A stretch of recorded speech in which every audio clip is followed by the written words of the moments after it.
ஆயுர்வேதம் ஒரு பொக்கிஷம், நம் ஆயுள் நீட்டக்கும் அற்புதம். டாக்டர் ஸ்ரீவர்மாஸ். காங்கிரசின் பிரதமர் வேட்பாளராக பிரியங்கா காந்தியை அறிவிக்க வேண்டும் என்று அக்கட்சியின் மக்களவை உறுப்பினரான இம்ரான் மசூத் பேசியது அதிர்வலையை ஏற்படுத்தியுள்ளது. பிரியங்கா காந்தியை பிரதமர் வேட்பாளராக அறிவிப்பது குறித்து இம்ரான் மசூத் அளித்துள்ள பேட்டியில், பக்கத்து நாடான பாகிஸ்தான் மீது முன்னாள் பிரதமரான இந்திரா காந்தி நடத்திய தாக்குதலால் ஏற்பட்ட பாதிப்புகளிலிருந்து இன்றும் அந்த நாட்டால் மீண்டு வர முடியவில்லை. அப்பேற்பட்ட முன்னாள் பிரதமரான இந்திரா காந்தியின் பேத்தியான பிரியங்கா காந்தியை காங்கிரஸ் பிரதமராக்க வேண்டும் என்று தெரிவித்துள்ளார்.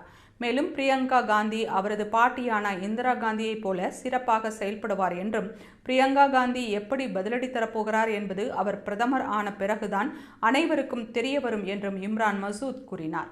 காங்கிரஸ் கட்சியில் பிரியங்காவுக்கு ஆதரவாக எழுந்த குரல் குறித்து டெல்லியில் செய்தியாளர்களிடம் பேசிய பாஜக செய்தி தொடர்பாளர் ஷஷாத் பூனாவாலா, காங்கிரஸ் எம்பியான ராகுல் காந்தியின் மீது தனக்கு எந்த நம்பிக்கையும் இல்லை என்பதை இம்ரான் மசூத் தெளிவாக தெரிவித்துள்ளார். இந்திய பொதுமக்களிடையே மட்டுமல்லாமல் இப்போது கட்சிக்குள்ளேயே ராகுல் காந்தி தனது செல்வாக்கை இழந்துவிட்டார் என விமர்சித்துள்ளார்.